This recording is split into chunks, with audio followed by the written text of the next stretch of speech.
好，今天我们来聊一个主题，是专门为那些常常觉得自己快被生活压垮的三明治世代所准备的一份实用指南。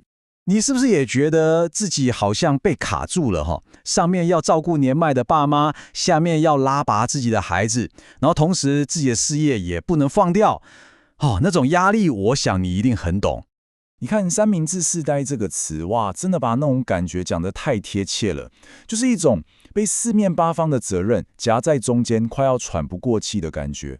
好，所以我们今天就来好好聊聊这个状况，然后看看有没有什么方法可以帮我们找到出口。你知道吗？这种一直觉得自己被掏空的感觉，真的不是你想太多，也不是说你抗压性不够，它其实是一个非常真实的生理反应，是你的身体真的卡在一个很累的状态里。从神经科学的角度来看，是这样子的：当我们长期处在这种压力下，我们大脑里那个负责发出警报的系统，也就是杏仁核，它会怎么样？它就像一个坏掉的火灾警报器，你知道吗？就是一直响，一直响，卡在 on 的那个模式，完全关不掉。所以啦，这也就是为什么你可能会觉得这里痛那里不舒服，或者明明没干嘛却累得要命。这真的不是你变弱了，这其实是你的身体在跟你说：嘿，我们之前累积的那些压力，现在要开始还债了。这些症状就是利息。好，问题来了，那到底该怎么办？我们要怎么打破这个恶性循环？关键点就在这里哦。光用想的，光告诉自己放轻松，不要想太多，是没有用的，因为警报器是在身体里响的。所以我们必须反过来，先从安抚我们的身体开始，由下而上，先把身体的警报关掉。那具体要怎么做呢？别担心，方法其实不难。接下来我们要介绍2个很简单但效果非常好的练习，而且是你今天现在就可以马上开始做的。首先，第一个练习叫做身心觉察，听起来好像有点悬，但其实超简单。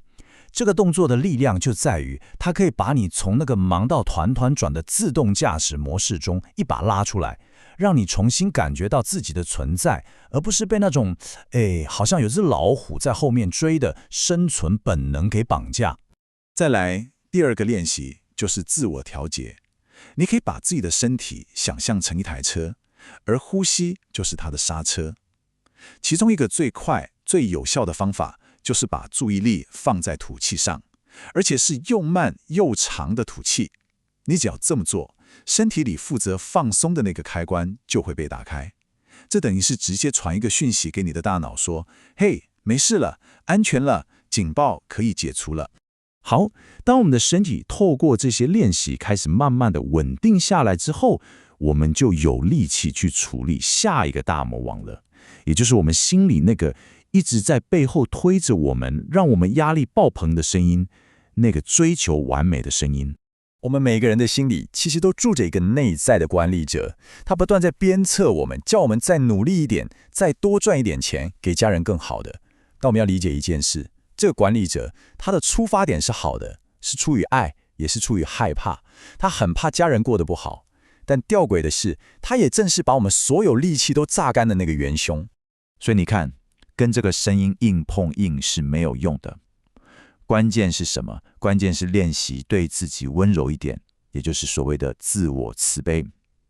你可以试试看，在心里跟他对话，就好像对一个很努力、很焦虑的朋友说话一样，告诉他：你辛苦了，谢谢你这么努力想保护这个家，但我真的尽力了。我们现在是安全的，我们不需要完美也没关系。当我们能够开始这样跟自己和解，就会带来一个非常非常重要的观念转变，那就是我们开始去重新思考，我的家人他们真正需要的到底是什么？我们这么拼命到底是为了什么？我想让你看一个可能会让你吓一跳的研究结果。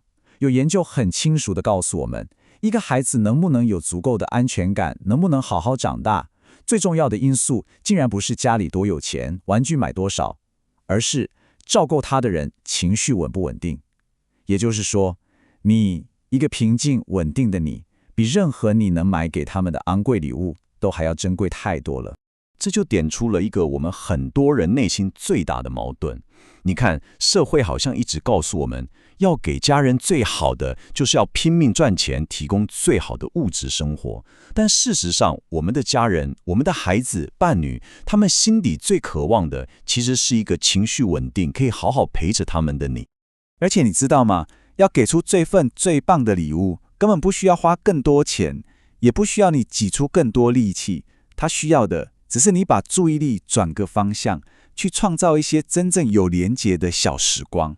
比方说，跟孩子一起做顿晚餐，或者在吃饱饭后，全家一起去外面走一走。就是在这种很简单、很平凡的时刻里，我们彼此的神经系统会感觉到最深的安全感跟快乐。